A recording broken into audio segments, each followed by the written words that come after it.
Hello everyone, welcome to my channel. My name is Ahmed Sirhan bin Azlin and today we'll be learning about the crystallization process and its mechanism. Let's get right into it.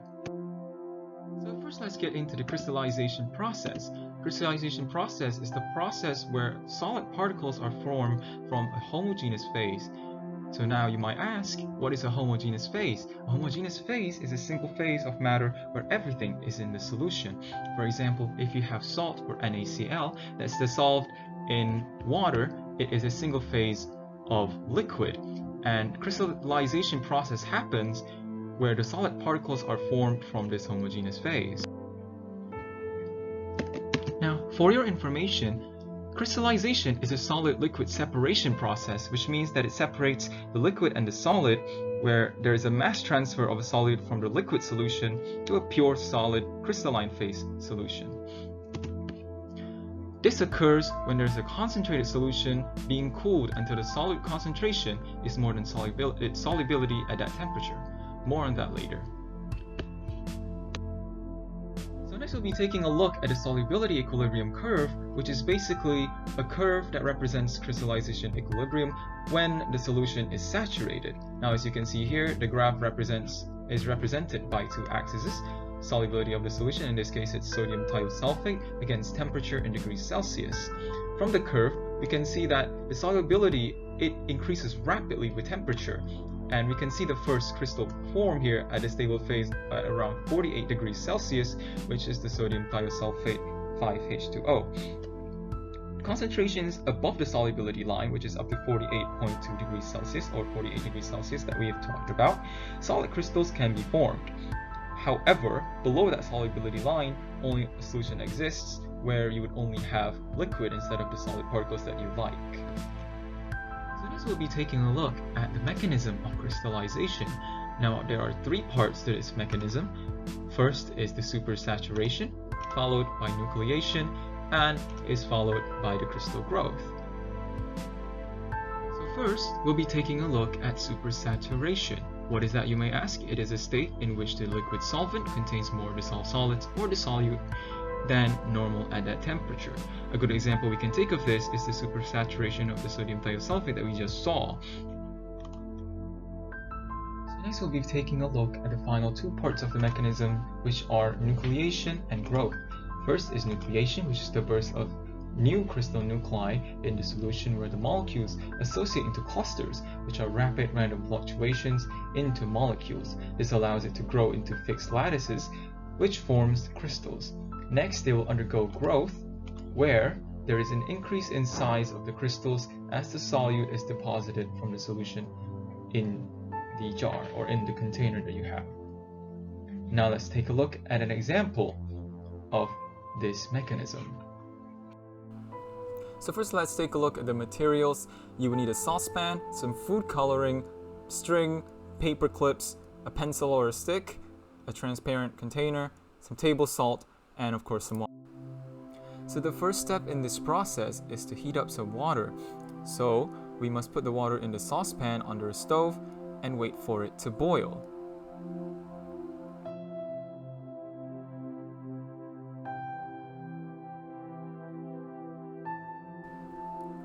So now that the water has boiled, all you need to do is turn off the heat, take it off the stove, and let's go back to our salts, as we are going to be churning the salts all the way into the saucepan, and we are going to stir it.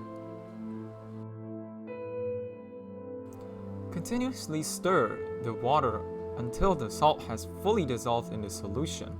Once it has fully dissolved, we'll be leaving it for 20 minutes to cool. In the meantime, grab a stick or your pencil and take the string and tie it on to the pencil along with the paper clips. As you can see here, I'm doing it at superhuman speed, but just remember to do it at your own pace and you'll be okay. Now as you can see here, I've tied up the paper clips together, and now all you have to do is put the cooled solution into the jar, and remember to do this very slowly so there is no spillage. Now this step is optional, but you can put in a few drops of food coloring into the jar, and then you give it a good stir to get the color that you want. And then all you have to do left is to just put the pencil and the paperclip into the jar. Make sure it doesn't hit the bottom. So I left the solution out for a few days, but unfortunately it just didn't crystallize. I tried to reheat it as well, but it just didn't work. This might be for a number of reasons. It might be because the table salt just didn't dissolve correctly, or the container is too big for such a short period of time. Since the last experiment didn't really pan out the way I wanted, I retried the experiment again, this time with less of the solution, and I set it aside for a few days. And after a few days, it still didn't really crystallize. I also tried to move it to a smaller container. Yeah, that also didn't work, so we're gonna have to try again because this was a failure. So next I used some Epsom salts, and as you can see, it was so much better. I put it in the fridge for several hours, took it out, and then drained the excess solution in the container. Now as you can see, the crystals form much better here. I also decided to move it to another container afterwards. I left it overnight, and as you can see here, even the paper clips got crystals on it, so this was a big success. So here are some other examples of salt crystal experiments done locally, and as you can see, they made some really gorgeous crystals. I'll leave their links in the description down below, so please check them out, and remember to show your support and leave a like on their videos as well, because they've really helped me with this video, and I'm sure it'll help you too. Now let's take a deeper dive into the mechanism of the crystal salt that we just saw.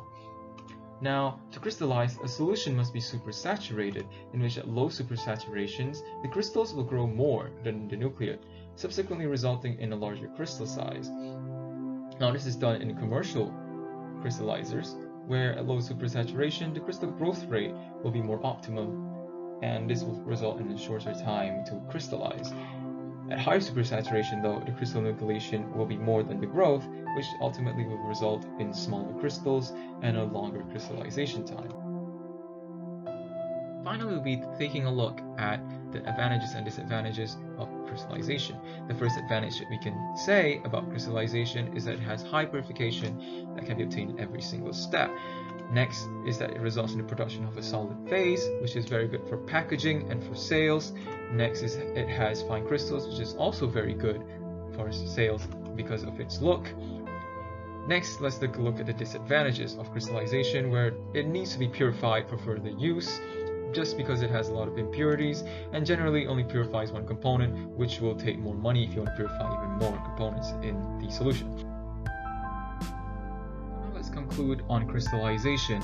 Crystallization, of course, is a process where solid particles are formed in a homogeneous phase. It only happens when supersaturation of the solution occurs, and the crystals will undergo nucleation and growth phase afterwards, providing advantages and disadvantages which were discussed earlier on to the industry. That's it for me. Thank you everybody for watching. Remember to like, share, and subscribe. Goodbye.